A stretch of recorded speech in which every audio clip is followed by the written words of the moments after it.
আসসালামু আলাইকুম সুপ্রিয় শিক্ষার্থীরা, আজকে আমরা এসএসসি 2026 সালের চট্টগ্রাম বোর্ডের 2 নম্বর যে প্রশ্ন আসছে সেটা সলভ করার চেষ্টা করব। তো আমার কাছে প্রশ্ন আছে, আমরা একটু প্রশ্নটা দেখে নিই আমার কাছে কেমন প্রশ্ন। এই যে চট্টগ্রাম বোর্ড এসএসসি 2026 এর 2 নম্বর প্রশ্ন, এটা আমরা এখন পরে আলোচনা করব। আচ্ছা, এবার আমরা প্রশ্ন পড়ি কি বলেছে। বলেছে আইসিটি শিক্ষক ক্লাসে উৎস হতে গন্তব্যে তথ্য প্রেরণের বিভিন্ন অংশ সম্পর্কে আলোচনা করেছিল। আচ্ছা, উৎস থেকে গন্তব্য, তাহলে প্রথমে উৎস, প্রেরক, মাধ্যম, প্রাপক, গন্তব্য, এই 5টা স্টেপ। আচ্ছা, বলছে ক্লাসের শেষের দিকে তিনি একবারে একটি বিট এবং একবারে একসাথে অনেক বিট পাঠানোর 2টি পদ্ধতি আলোচনা করে। তাহলে এখানে আমরা বলছি একসাথে একটা বিট একটি করে বিট পাঠাচ্ছে একবারে, আর বলছে একেবারে একসাথে অনেকগুলো বিট পাঠাচ্ছে। তাহলে হলো এটা প্যারালাল এবং সিরিয়াল, তাই না? একসাথে যে সমান্তরাল হবে একই ক্লক পালসে হয় সেটা কি আমাদের প্যারালাল। আর বলছে দূরবর্তী স্থানে তুমি কোনটা বুঝো কি মনে করো দূরবর্তী স্থানে, প্যারালাল আর সিরিয়ালের ভিতরে। আচ্ছা স্যার, আমরা আগে পড়িনি। ক নাম্বার কি বলেছে, প্যাকেট সুইচিং কাকে বলে? আচ্ছা, প্যাকেট সুইচিং কাকে বলে আমরা লিখবো ক নম্বরে।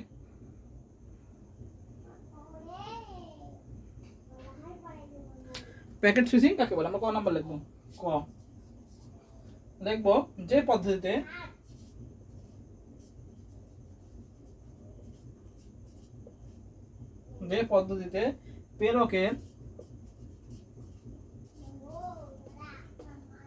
প্রেরকের তথ্যকে ছোট ছোট অংশ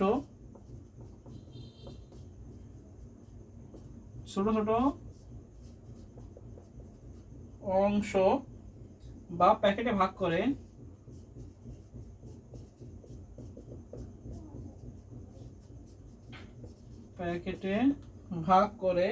প্রতিটি প্যাকেটকে পৃথকভাবে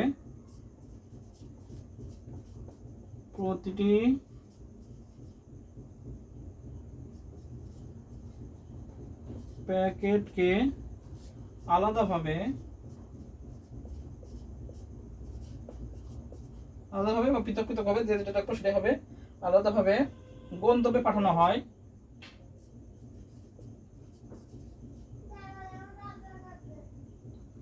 গন্তব্যে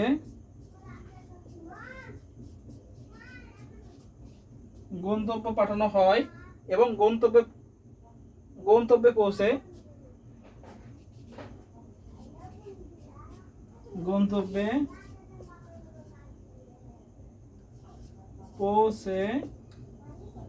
প্যাকেটগুলোকে পুনরায় সাজিয়ে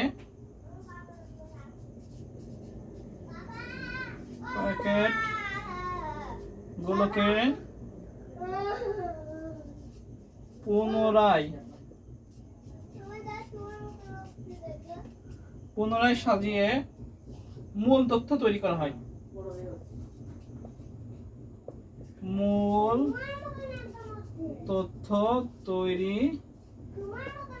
করা হয়। তাকে প্যাকেট সুইচিং বলে।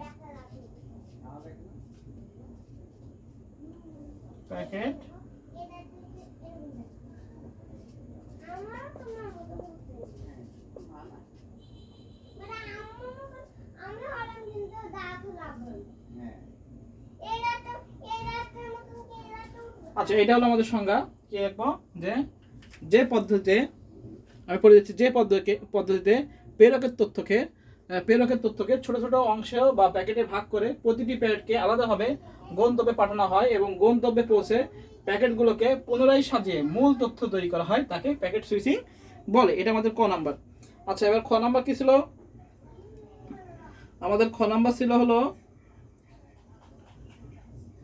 ছিল ব্যান্ডউইথ ম্যানেজমেন্ট। বর্তমান সময়ে অনেক বড় আছে। ব্যান্ডউইথ কাকে বলে? আমরা জানি ডেটা চলাচলের গতি বা ডেটা স্থানান্তরের হারকে কি বলা হয়? ব্যান্ডউইথ বলে, তাই না? এটা আমরা জানি যে ব্যান্ডউইথ কাকে বলে, ডেটা চলাচল বিপিএস। আমরা জানি বিট পার সেকেন্ড, এই বিপিএস এর পূর্ণরূপ কি? Bit per second. আমরা লিখবো একটি নির্দিষ্ট সময়ে চ্যানেলে যে পরিমাণ ডেটা স্থানান্তরিত হয় তার পরিমাণকে ব্যান্ডউইথ বলা হয়, বা ব্যান্ডউইথের এককে কি বলা হয়? BPS, bit per second. বর্তমানে আমাদের ভিডিও বা অডিও করতে কি এই বিপিএস যদি শক্তিশালী না হয় তাহলে কি করা যায়? আমাদের নেটওয়ার্কটা স্লো হয়ে যায়, যার ফলে কি হয়? আমাদের ক্লাসে অনলাইন ক্লাস বা বিভিন্ন সমস্যা হয়, যার ফলে আমাদের কি নেওয়া হয় না। তো আমরা কি লিখবো? ব্যান্ডউইথ হলো একটি যোগাযোগ মাধ্যমে নির্দিষ্ট সময়ে সর্বোচ্চ পরিমাণ ডেটা আদান প্রদানের ক্ষমতা। বর্তমানে ইন্টারনেট ব্যবহারকারী video streaming, online class, video conferencing, cloud service ইত্যাদি ব্যবহার দ্রুত বৃদ্ধির পাওয়ার নেটওয়ার্কে প্রচুর ডেটা প্রবাহিত হয়, ফলে সীমিত ব্যান্ডউইথকে সঠিকভাবে বন্টন ও নিয়ন্ত্রণ করা কঠিন হয়ে পড়ে। অতিরিক্ত ব্যবহার হলে নেটওয়ার্কের গতি কমে, বিলম্ব বৃদ্ধি পায় এবং সংযোগের মান খারাপ হতে পারে। তাই ব্যবহারকারীদের মধ্যে ব্যান্ডউইথ সুষ্ঠুভাবে বন্টন ও নিয়ন্ত্রণ করা বর্তমানে একটি বড় চ্যালেঞ্জ। সবাই এখন ইন্টারনেট ব্যবহার করতে, সবাই অনলাইনে ক্লাস নিচ্ছে, যার ফলে কী হচ্ছে, ব্যান্ডউইথে কী হচ্ছে, একটা ভালো একটা গতি, মানে ভালো একটা ট্রাফিকের সৃষ্টি হচ্ছে, হ্যাঁ, যার ফলে অনেক কিছু কঠিন হয়ে পড়ছে। এভাবে নিজেদের মতো করে লিখে দেবো, বানাই লেখো, কোনো সমস্যা নেই। নিজেদের মতো লিখলে আমাদের খ নাম্বারটা হয়ে যাবে, কোনো সমস্যা নেই। আচ্ছা গেল, এবার হচ্ছে গ নাম্বার।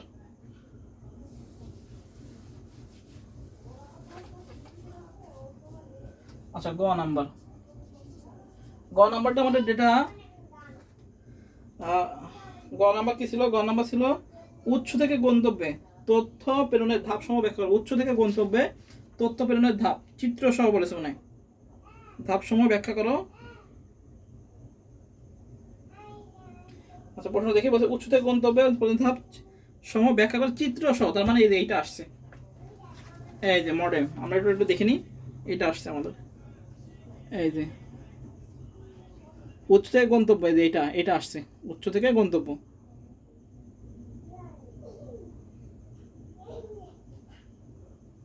আচ্ছা এবার আমরা দেখি উৎস থেকে গন্তব্য মডেলের ভিত্তিতে, আমাদের মডেলের ভিত্তিতে আগাতে বলেছে। গ নাম্বার আমাদের কি হবে? প্রথমে সোর্স মানে উৎস,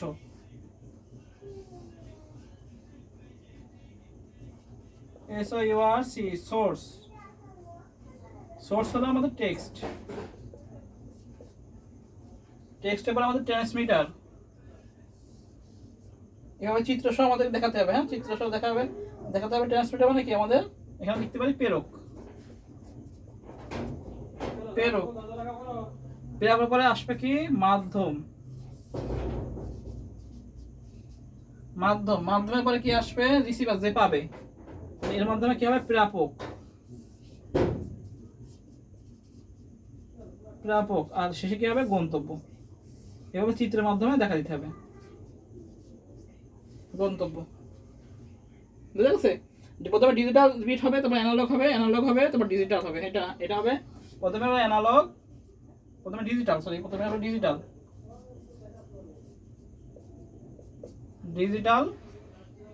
ডিজিটালের পরে হলো কি হবে? এটা হলো ট্রান্সমিট হবে, প্রেরক থেকে হবে কি? অ্যানালগ,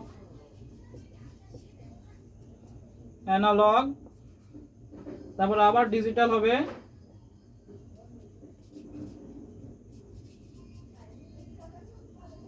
তারপর আবার অ্যানালগ হবে,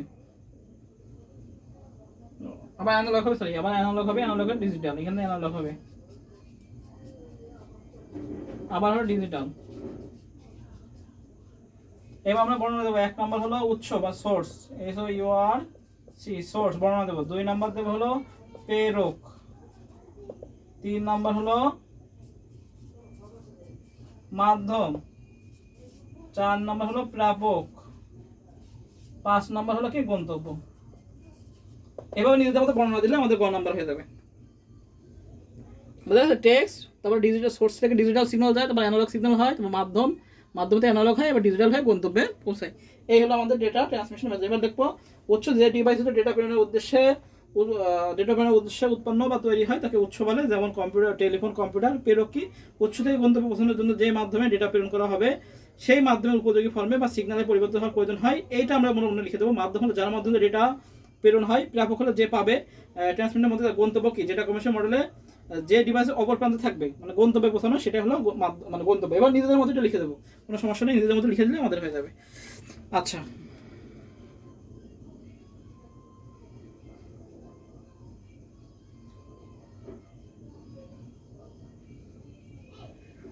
এবার আসি ঘ নাম্বার।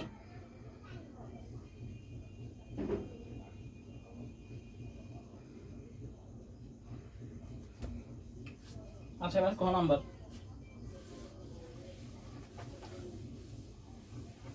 ঘ নাম্বার কি ছিল? ঘ নাম্বারটা করি। ঘ নাম্বার আছে কি? যে ডেটা পাঠানোর পদ্ধতিতে দূরবর্তী স্থানে ডেটা পাঠাতে তোমার কোনটা? দূরবর্তীতে যদি আমরা পাঠাই তাহলে সিরিয়াল ট্রান্সমিশন। এখানে আমাদের দুটো ট্রান্সমিশন আছে।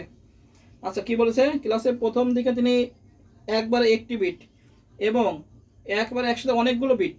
আচ্ছা, একটি বিট যেটা পাঠায় সেটা হলো আমাদের সিরিয়াল, একটি বিট করে কি পাঠায় সিরিয়াল ট্রান্সমিশন, আর যে একসাথে যে এটা করে সেটা হলো প্যারালাল। তো আমরা লিখবো ক্লাসে একবার একটি বিট, আচ্ছা, আর একসাথে অনেকগুলো বিট। আচ্ছা, ঘ নাম্বার আমরা লিখবো ডেটা পাঠানোর প্রথম পদ্ধতিটি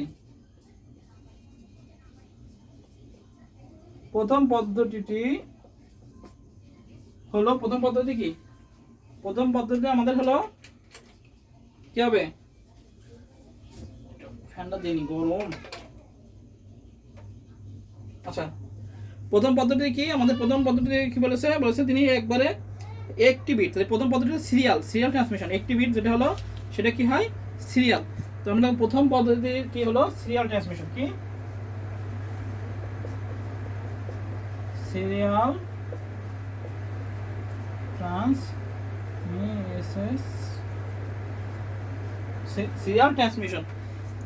ট্রান্সমিশন। আচ্ছা, দ্বিতীয় পদ্ধতি হলো প্যারালাল। দ্বিতীয় পদ্ধতি কি হলো কি? দ্বিতীয় পদ্ধতি কি আমাদের প্যারালাল ট্রান্সমিশন, কি parallel transmission, parallel TRNS transmission. এবার আছে এর মধ্যে এদের মধ্যে দূরবর্তী স্থানে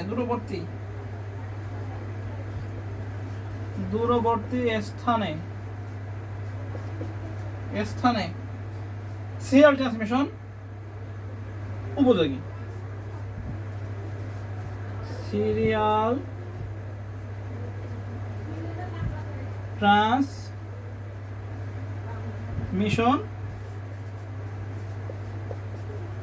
উপযোগী। তাহলে কি ডেটা পাঠানোর প্রথম পদ্ধতি হলো সিরিয়াল ট্রান্সমিশন, দ্বিতীয় পদ্ধতি হলো প্যারালাল ট্রান্সমিশন। এদের মধ্যে দূরবর্তী স্থানে সিরিয়াল ট্রান্সমিশন উপযোগী। কারণ কি?